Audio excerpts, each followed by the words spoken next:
Hello, welcome to Hearts of Fire TV.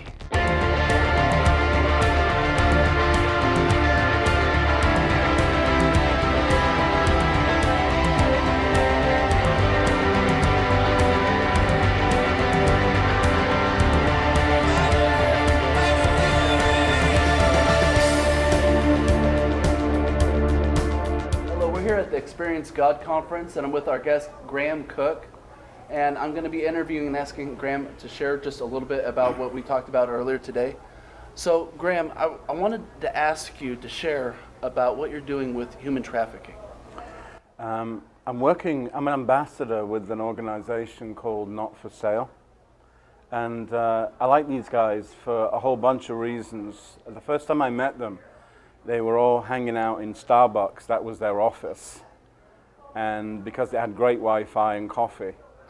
And so, but they wanted 100% of everything that was, all the income that was coming in to go straight to the field.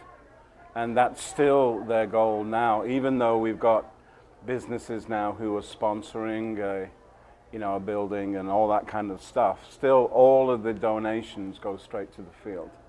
And I like them too because they're very passionate about freedom. And they've also got a great business mindset. So they're producing brilliant products because they don't want to solely live off donations. They know that there are going to be millions of people who want to contribute to something that's working. But they also really realize that we need to make a lot of money to finance the rescue projects, because it's fairly easy to rescue somebody, but then what do you do with them? You know, very often they're unskilled, they have no education, and so if there isn't the right support system in place, they're going to go straight back to what they know because they can't feed themselves, they can't get on in this, modern world. So they have all these brilliant businesses, they have craft businesses, they often teach people how to be in business, and but the thing that I really like is they have their own detective agency. And they teach believers how to look for signs of trafficking where they live. And the fascinating thing too is that I have friends in FBI and the Secret Service and so on who swear by what Not For Sale are doing. And they're saying they are the go-to people. All of the authorities would go to them because they really know what's happening on the ground in a lot of countries. So there's a multiplicity of reasons why I support what they do, and a big chunk of our own profits from our own business goes into the work of Not For Sale. They're authentic, they're brilliant about what they do, they're deeply passionate, and they're brave. They get in some tight spots because this is I think it's around about $100 billion industry. And that's going to be defended. It's a $100 billion industry, and the most amount of money that's actually in the trafficking agencies is like $10 million. So we're fighting a $100 billion industry with $10 million bucks, seriously, And that's why I'm an ambassador, just saying to churches, anybody, businesses, anybody, this is the best thing you can invest in. Anybody who invests in freedom is going to reap something majestic in their own life. So does this happen just in the United States, or is this throughout the nations?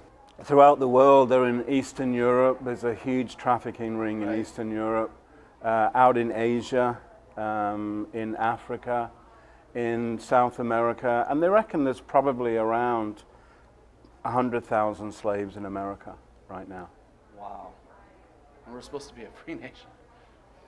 Well, it's everywhere, and the thing is, it's remarkably easy in this modern culture for people to get, enslaved. Right. Because, America is a first world country in many respects, but it also is a country where the gap between the haves and the have-nots is enormous. And the gap between the have-nots and the poor is pretty huge, So when you have those anomalies, You know, that's the dark side of humanity. That's where these guys hide. That's where slavers hide. And that's where they traffic. They know where to traffic. They know the places to go in cities. They know the vulnerable. And they are pretty good at what they do. That's why it's a $100 billion industry. So the next question that I have is, I would just like you to elaborate on encountering and experiencing God. Oh, just a small subject then. Yeah, just a small subject. I think the major thing about encountering God is understanding His passion to encounter you. After all, He's the one who always makes the first move. None of us woke up one morning and thought, hey, it's sunny, it's Tuesday, I think I'll get saved. You know, God sent somebody into our world, and we get saved on basically on a fragment of the truth. Right. Because God didn't throw you a Bible and say, you know, well, read all that and then we'll talk. You know? He does something. He's so economical with His words, but His words are so powerful. So you got Peter about to step out of the boat and walk on water. And Jesus didn't throw him a CD and say, well, listen to that and then do what it says, you know? Or here's a workbook. He just said one word, come. And that's it. But the thing I love about God is He always takes the initiative. So we came into salvation because God came and found us. And He comes looking for us every single day.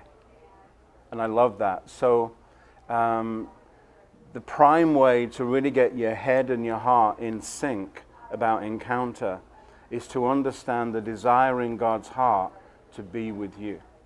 That He made the biggest moves possible, made the biggest sacrifice possible in order to be with us. And it's not a one-off encounter. You know, there are hundreds of encounters we're going to have with the Lord, and they all are going to start because God is pursuing us. He's looking for us, and our role really is to receive from God and to be found. So I like just putting myself in the way of God, and I have an expectation that God is going to talk to me. And the thing I like about it is that, you know, in the world, the way the world works is by performance, we try to get into relationships. So we try to earn our way into, you know, do our way into a place of being with people. And the church is a little bit like that. It's very performance oriented in the sense of, you know, you do this, this, and this, and God will be pleased with you. Right. You know, and He'll connect with you. And but the truth in Jesus is, performance doesn't come before relationship, it comes after. And God says, no, let me come, let me touch you, and then because I touch you, you'll want to do stuff with me. Amen. And that's the same every single day. So for me, every day starts out with resting, relaxing, receiving. Everything's about receiving, because I know that God is an initiator. I know that God is a giver. And so so the best thing we can do is let God touch you. For goodness sake, let God touch you. Let God speak to you. Learn to be still. And at some point, God is going to connect with you. You know, I always say, if God doesn't speak initially, He always speaks eventually. And some days it's just about hanging out with the Lord. And I know that in the context of a busy life, you know, we all want to get our quiet time out of the way so that, you know, we try and give the best time we've got to God, and then we've got all the rest of the day to do stuff. And sometimes God doesn't want to be in that quiet time. He just wants to ride the bus with you in the morning. He wants to be in the car when you're commuting. You know, He wants to be in your office when you're working. So that when you've got a question, He's over here going, why don't you ask me that? Because I actually know more than your boss does. He wants to be there in those moments. So it's not about, there's nothing in the Bible really about quiet times. There's a lot in the Bible about being quiet. But the thing is, all day is God's time. And sometimes the Lord just says, well, I'll hang out with you all day and we'll go to work and we'll have lunch and you just keep talking to me. And so for me, I have an expectation that God's going to be with me in everything that I do. And of course, there are times when the Lord comes into that period you do set aside and you know He's there. You know, and you know He's there, so you put everything down. You put all your little quiet time workbook stuff down because He's there. Not decrying any of that, I think it's great. But when God shows up, put everything down and listen and be with Him. And so the whole idea of a relationship with God is you let Him set the pace. And if He doesn't show up in the time that you've allotted for Him, then it's probably because He just wants to hang out with you all day. So why not, if He's living on the inside of you and you're in Him, why not just chat anyway and connect? That's good. And maybe if we just keep it as basic as that and see what grows out of it. I have a solid expectation of God. I know that He's good. I know that He's love. I know that He has a passion for me. He has a zeal for me. And so I'm in the habit of letting God be God. And so when I'm hanging out with Him, I'm learning stuff. Even when He's not talking, He's communicating. He doesn't need words. He doesn't need to show you something written, though He will do that. He'll show up in your emotions because He made them that way for you to receive Him. He'll show up with an idea because He's the creator. He'll show up with a thought because he's just a genius at thinking, you know. So, but the important thing is what you believe about Him, about you. Amen. The Lord has always challenged me, Graham, do you believe about yourself what I believe about you?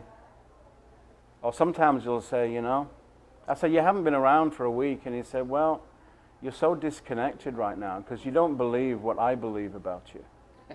So then you get into this whole striving and struggling and trying to perform thing. And honestly, when you're in that kind of mood, it's really hard to talk to you. But I've been with you, but you just haven't known my presence, So, and you think, man. And it just makes you think, I've got to slow down in my heart, in my thinking. I've got to look for signs of His presence.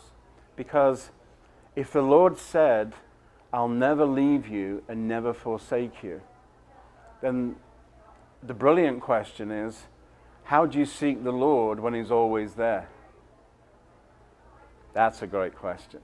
How do you seek the Lord when He said, I'll never leave you? What He's saying is, why don't you look for signs of me everywhere around?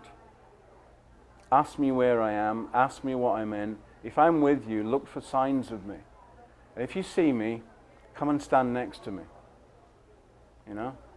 Open your heart to me because I'm always there. So He takes the initiative, we respond. That's how it works. Amen. So simple, a child and an Englishman could understand it. Come on.